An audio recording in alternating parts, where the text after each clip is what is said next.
Congratulations, man. That was an amazing match. How's it Thanks a feel? lot. It was feels great. Feels great to be winning my debut match on the VSL qualifier. There were some amazing lines of play, and Reed was really impressed by all the decisions that you guys had to go through, including the super, uh, you know, I was going to use one word, but I won't use that. The surprising hand you kept in game two, and I think had, what was it? At one point, you were considering having no land. Is that right? That was game one, I think. I multi five and kept the no lander. Oh, yeah. And game two, I almost kept the zero lander with seven, but I had two wills and a pro. It was pretty good. Yeah, But exactly. he even had an English two, so I was inclined to keep the no card, no land hand again, but I figured I wanted to play some magic in my first match. And you were bringing in the full wasteland package, and he was bringing in Crucible. Did you anticipate that he would do that? Yeah. I actually tested the matchup quite a bit, and it seemed like, I mean, he has my deck list, right? So he's going to bring in Crucible for sure. I was playing around with the idea of tutoring for Dak Faden in game two, so I could Dak Faden Crucible if he would have drawn a book. Did your heart leap a moment when he played turn one Revoker?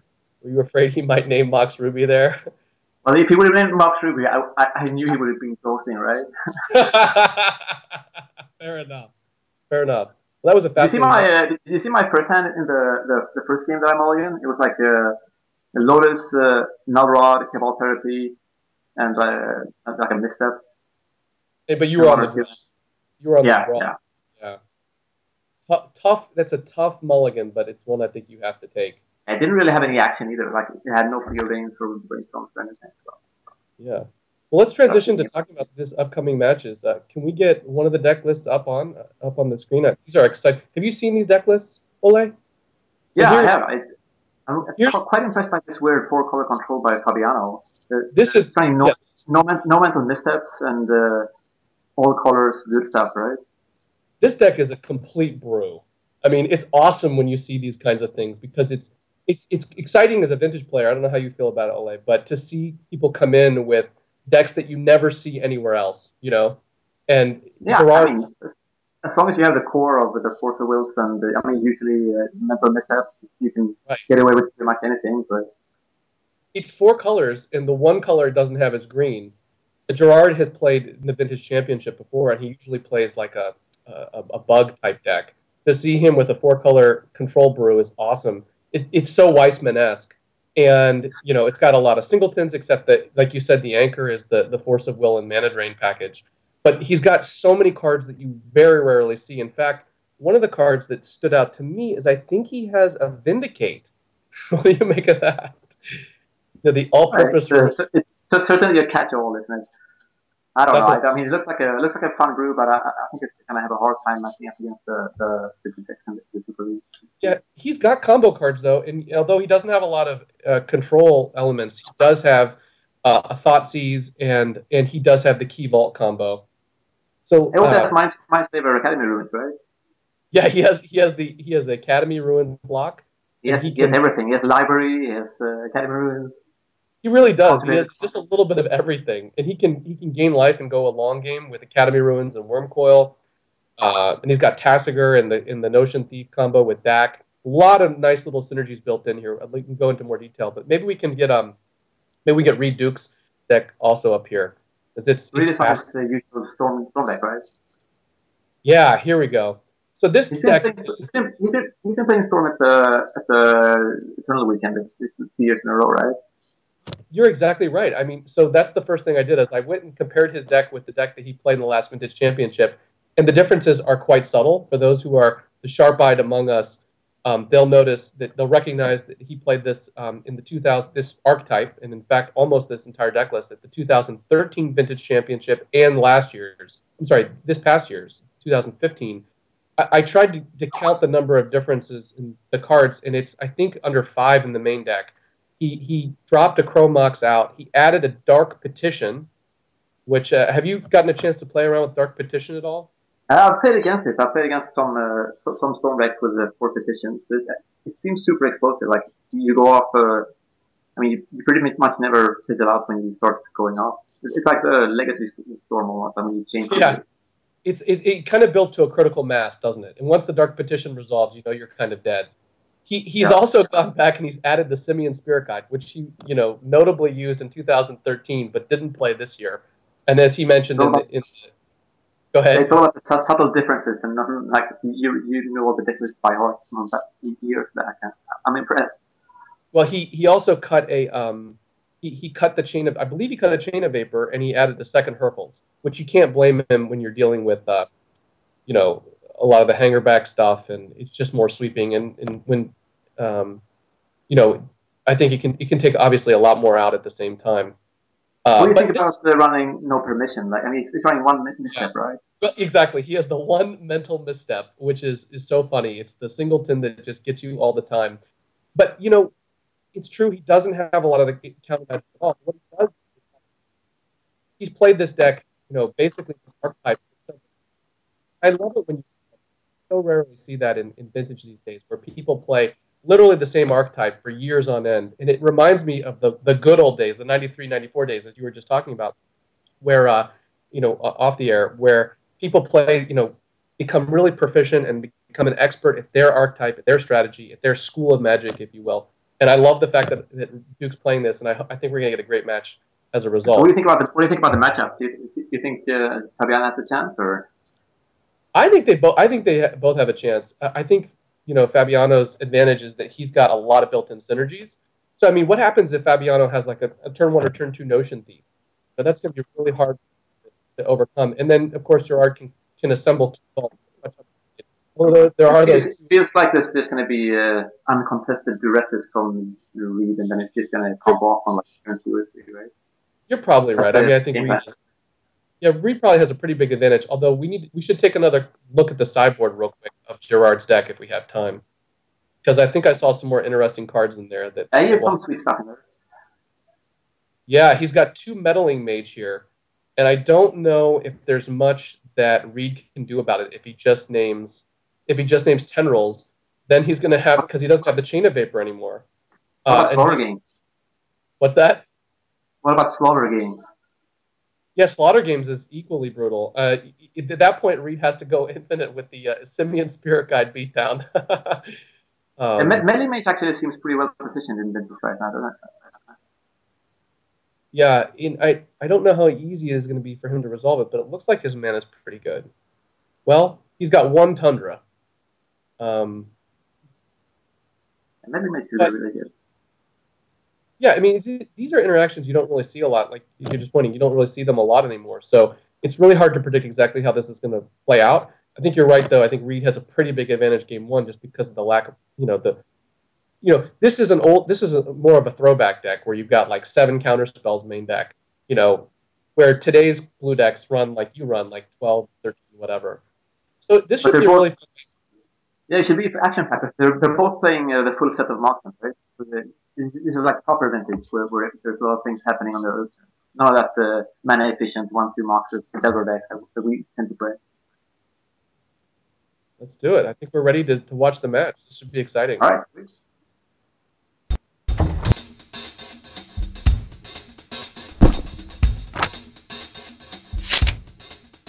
Wow! Start trading today at pucatrade.com. Oh boy, we're here. So Reed won the die roll, right? Oh wow, these are some hands. So what immediately leaps off the board to me is Reed has turn one Time Twister. Yeah, and he's gonna know he can go for it because he's at 12 pure. It's clear, and it's really big bonus here because he's denying Gerard that Ancestral Recall, which you can understand why Gerard would keep that hand. Turn one Ancestral Recall with the Snapcaster Mage for turn two, flash it back. I'm sure Gerard. I mean, if I were in Gerard's position, I would have been salivating at that line, but. Yeah, I guess he could ask for a Portal, but other than that, the hand is great. Right. I'm sure Reed would have liked to see something like that. That Vampiric Tutor after the Time Twister. I believe Reed is running a full set of Gitaxian probes, so he's going to know most of the time what Gerard's got in hand and what he's up to. Now it's back to the old, let's do starting hands again with no mulligans, the turn one time twister. Exactly. It is an old school play. And, you know, if Gerard had been running missteps here, that play is a lot riskier. But when you know you're not going to have to deal with the misstep, you can just go all in. Oh, he's generating the additional storm before, of course. Yeah. It's a mana wash, but it's a lot more storm. So could we see a turn one kill here? Oh, we certainly could. That would be. Storm is 6 already. He needs 3 more spells and a tendril. Oh. That's a whiff. And he's also. Yeah. He's also, and Gerard has no lands in his new hand. Yeah, he's got the singleton misstep too, which if he duresses this Black Lotus, Gerard's gonna need to top deck some things. Although Gerard does have a force of will, I'm not sure. All this action, and they're both in top deck mode from turn 2. Yeah. And Gerard only has one blue spell to pitch the force if he wants to use the force. You know, he could do something like Lotus. Gerard at some point can Thoughtseize to slow Reed down, but you know, Thoughtseize will Thoughtseize, except Reed's hand is pretty anemic. Doesn't have a lot of gas. So Reed is unwinding all of his storm when time walk, does another turn, another land drop, and then dig a little bit deeper. Hoping for another draw 7, so he can get a new hand. And if he doesn't find one, he's still got the preordained to dig a little bit deeper. Yeah, he's gonna build his board with a few mana sources, and then is he forced to willing the time walker? Interesting. That's interesting. What do you think about that play? Well, you know, Gerard's in a really tough spot. I don't know. You know, I think maybe he is looking at that line of play that we just talked about, which is the Lotus Thoughtseize, Will Thoughtseize to really strip Reed. Yeah, down. Maybe. I mean, he knows Reed isn't running any permission, so he just wants to sort of get to untap and get his mana sources out while he can. Not to get them discarded. Oh, he does time off! No. And he also has Thoughtseize. Was that a good draw? That's one of the things we talked about. So it's going to be Thoughtseize, Lotus, Yogmat's Will, Lotus, Bulky. Remember, Reed has the mental misstep. So this is a... You sort of disappeared, your sort of audio. But... Okay, so Gerard is doing the line that I anticipated. Going for Lotus. I assume he's going to top these first and then Dogma's Will. While Menendian gets back on set. Hopefully. There it.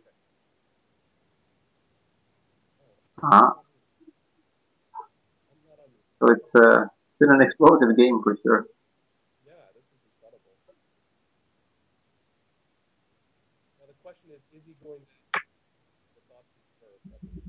No, he's throwing out there. Oh, he goes for key into misstep. That's an offline of play as well.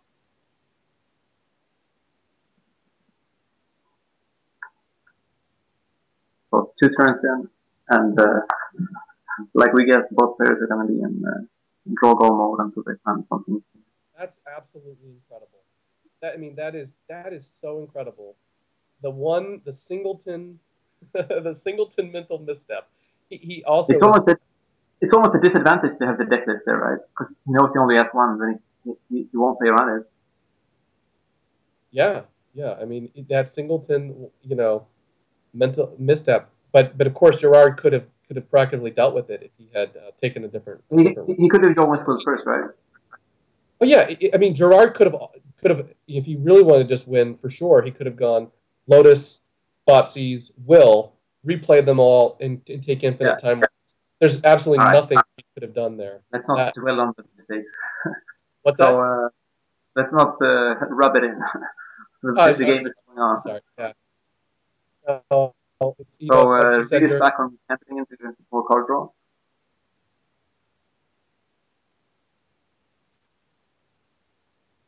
Yeah, if Gerard can get that Will off, but I think Reed now sees the danger, and although it's pretty far off, he can take that Will out. He's only running 1 key, I guess, Gerard, isn't he? That's right. He has 1 key. He has a tinker, but it doesn't really do you much good when it's in the graveyard. And I don't think he has any way to get back. He does have a way to get back the key with Academy Ruins, of course. Oh yeah, that'd be a good draw. And some blue mana to go with it. But he doesn't have a way to get back the will, I believe. So Reed really has nothing. Yeah, Reed has his. I can assume that he's binned on the preordained, so we actually have a little bit of a game here. So if he draws Academy Ruins next turn, he's back in. Yeah, no. Or I guess just a Mox. Mox would do too, right? Just yeah, Mox, I think that will land and replay the key.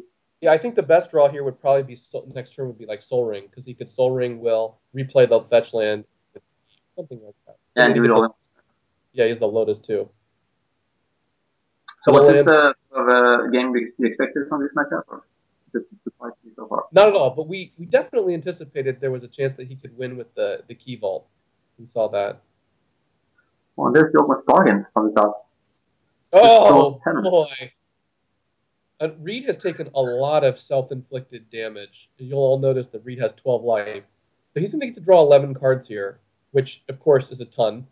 But it's not nearly as many as he might normally have been able to draw. Sometimes well, there we go. Reed has now assembled everything he needs. For those of you who can't tell exactly what's going on, the Cabal Ritual is going to generate a ton of mana here. And then he's going to be able to Demonic Tutor for Yawgmoth's Will and quite handily replay all this stuff. I think he's going to will, right? He's got the Lotus Will. Yeah, there it is. This is sort of the most exciting vintage games, where it's just these two decks with all haymakers throwing stuff at each other. It's not none of the like blue on blue Delver where you just grinding out every like 2-for-1 you can get. And this is this is like the poster boy vintage deck. It is a nice change of pace. It's nice that we get these matches juxtaposed with each other, because the workshop and against you is just a battle on the ground, and then this is just a battle on the stack. And Gerard just ran into that one mental misstep. He drew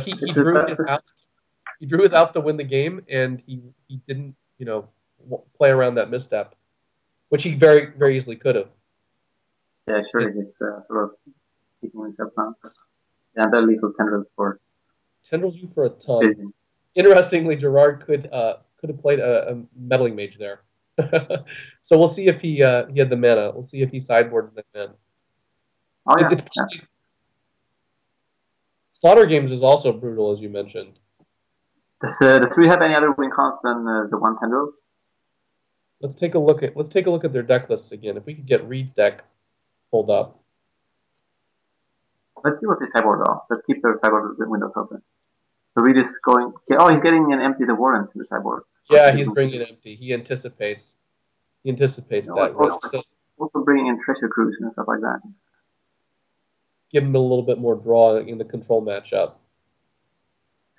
Interesting. He's taking out the Chrome Box, which is a relatively easy cut, because that's your card disadvantage accelerant. He's cutting the. He's debating what to do. He's cutting Windfall, which is, of course, less good when you're on the draw. He's cutting the pair of I think they cut the pair of Hercules, which, ostensibly are only here to deal with Key Vault. Shot. I mean, there's sort of a shot since right? Yeah, Gerard's Tinker targets, I believe, include Wormcoil Engine, which I think he's just sideboarded out. I'm not sure if he has Mindslaver in though. Yeah, of course, Mindslaver is insane here. Mindslaver is not just in this particular matchup is especially brutal, because it can often just win the game when you resolve it. So they're both sort of sideboarding against what they expect the other person to sideboard. Reed's bringing in more win cons, and Fabiano's bringing in explosives to deal with the empty warrant. Interesting. So we've got a little bit of a chess match here, where they're sideboarding tactics and techniques are really dependent upon what the other player has, which illustrates the value of knowing your opponent's decks here. And from the looks of it, they both were correct in their guesses. And here we go. We can get an as exciting game too. That was a good game one. That was great. That was.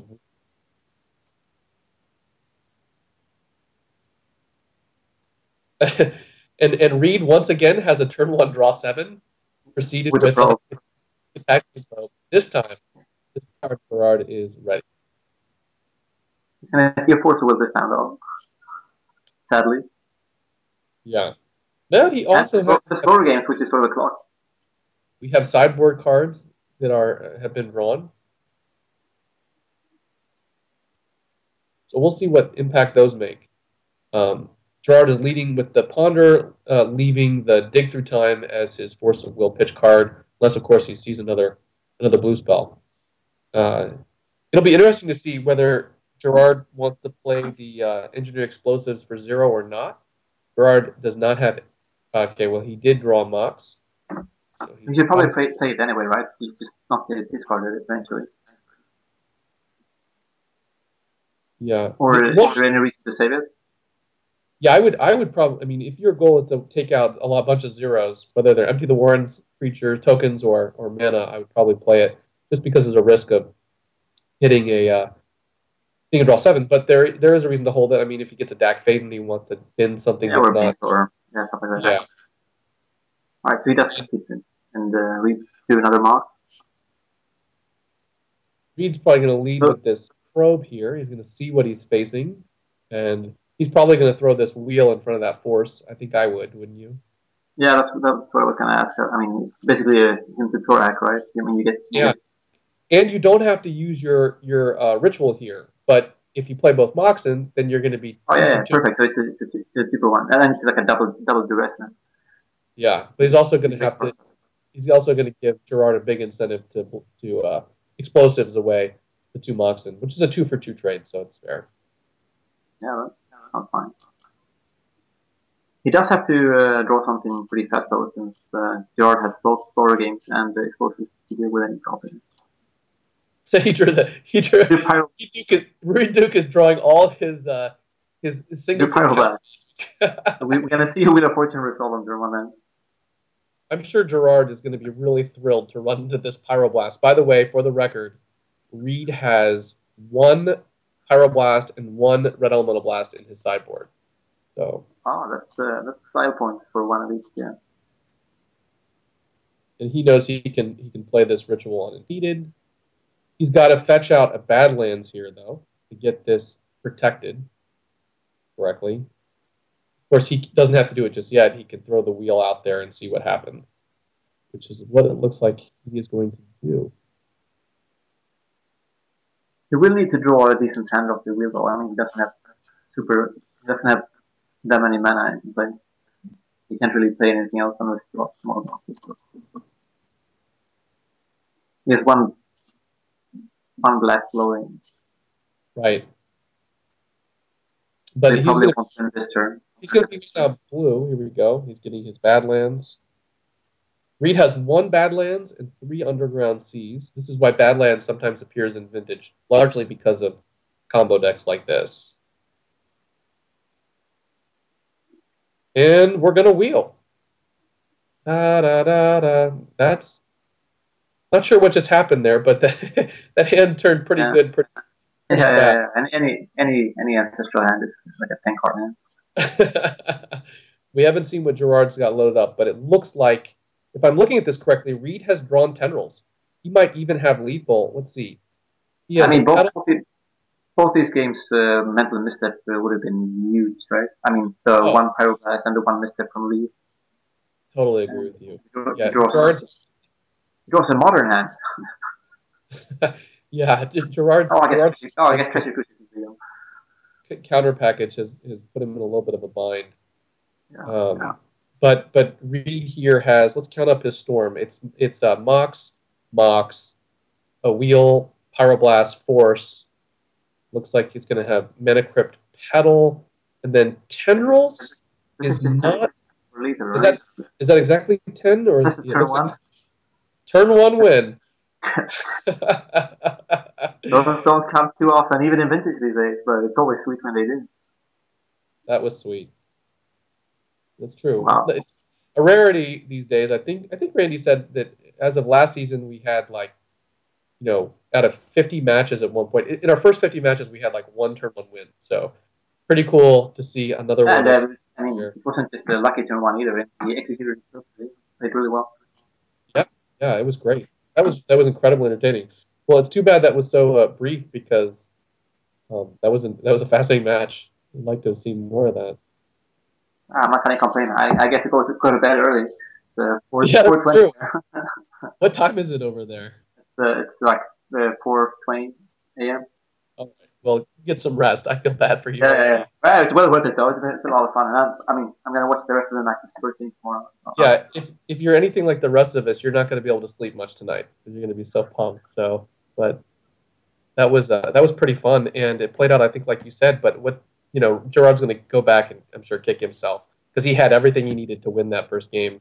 And the funny part is that Reed's turn one twister is what set him up into it. Despite not having any of the mana, he had all the tools he needed to seize the rest. I guess it should have been 1-1 really if he would have just tightened up his play in the first game. Gerard. But all in all, it's just a fun match to watch. Even though it didn't play out in too many turns. So, do you have any idea who you're playing next in the bracket? Oleg, I think I played the winner here, so Reed. Oh, okay. So you're going to be playing Reed. How do you feel about that matchup? I play Mental Misstep, so I think I'm way better off than Gerard. I think it's pretty even. I mean, Storm can always win out of nowhere, but also the Cabal therapies help a lot too. Oh yeah. Yeah, I think Storm should be a decent matchup with between Permission and Discard. I think you're right, but if he draws a bunch of draw sevens like he has the last couple of games, you're gonna have a big fight on your hands. Yeah, pretty much. Super looking forward to it. We're gonna let the next crew in here, but it was a lot of fun. Do you feel the itch of playing within the Super League yourself now when you're watching the prelims, sort of? Oh, you know it. It's this is just one of my favorite things. I love Vintage. I'm sure you got the bug too, right? Yeah, it's fun. I mean, it's rarely that you get to play Vintage when there's something at stake or like when you're really motivated, but it's all fun when you get to do it. But you're a big fan of the 93-94 format too. Yeah, I play that too. Yeah, I put together a deck last year, and as a pure bonus, I have Vintage cards live too now, so I play Vintage tournaments regularly. Well, it's appropriate that we have an old school player playing old school formats. So. Yeah. Well, good luck. Hopefully, I can make it to the real Super League, and I get to have no sleep for 10 weeks. Well, hopefully, I'll get a chance to play you in the Super League. Well, good luck, and I'm going to sign off and let our next crew in here. Pleasure. Yep.